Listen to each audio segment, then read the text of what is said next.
Bienvenue sur ma chaîne YouTube. L'objectif de cette vidéo sera de vous présenter un filtre de Gmic, Loose Photo. Donc ça vous donne cet effet.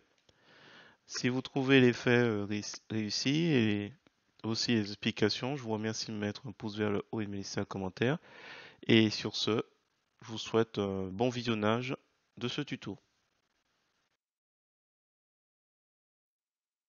Alors c'est parti, nous voici sur GIMP, la version 2.10.36.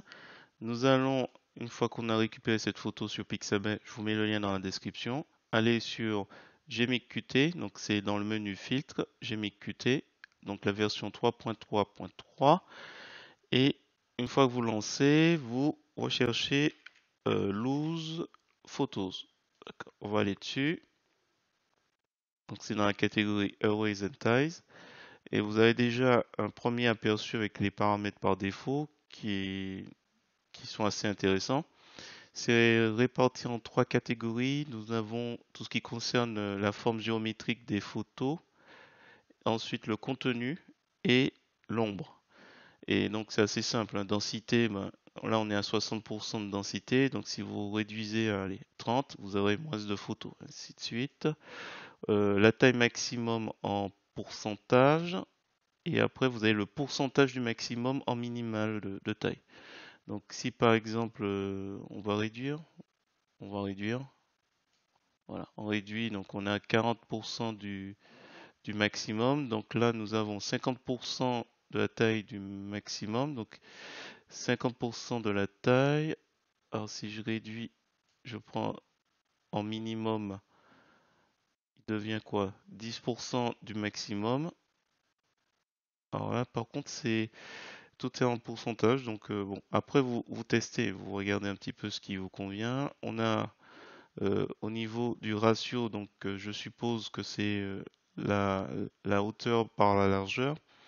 Si on réduit, on va se retrouver avec quelque chose de rectangulaire. Voilà, c'est comme lorsqu'on agrandit une image et qu'on ne rend pas la hauteur et la largeur proportionnelles à l'augmentation ou la diminution. Attendez, je remets par défaut rapidement. On a les angles. Il y a combien? 300%. Donc j'ai l'impression qu'à chaque fois là, il y a le degré et en dessous il y a le pourcentage du maximum acceptable. Alors si je lui dis 80%, attendez, on va mettre 180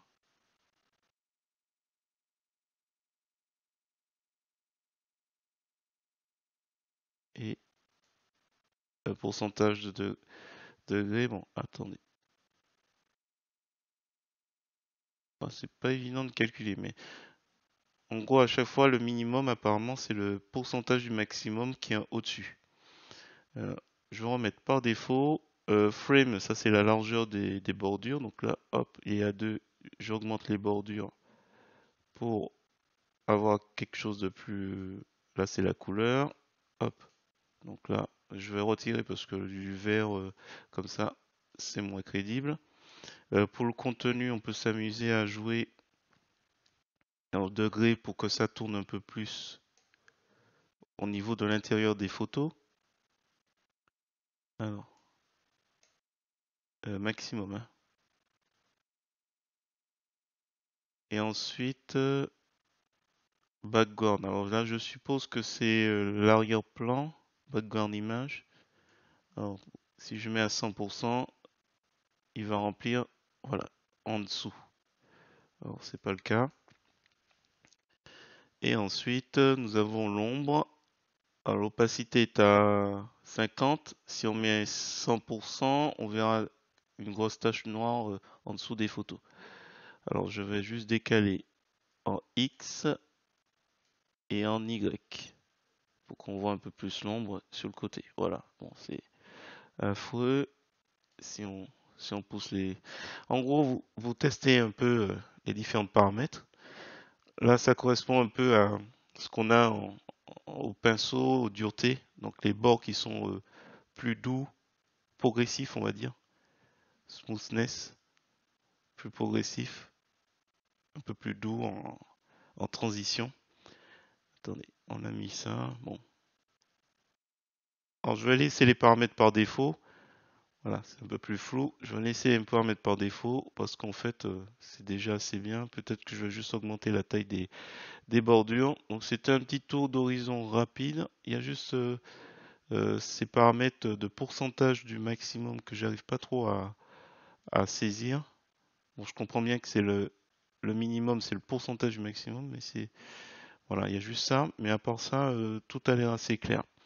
Alors, entrée-sortie, donc c'est le filtre actif par défaut, donc ça c'est bien. Nouveau calque, et comme ça, on va faire juste OK et on va voir un petit peu l'effet. Voilà, donc là, alors je vais masquer la photo d'origine qui est en dessous.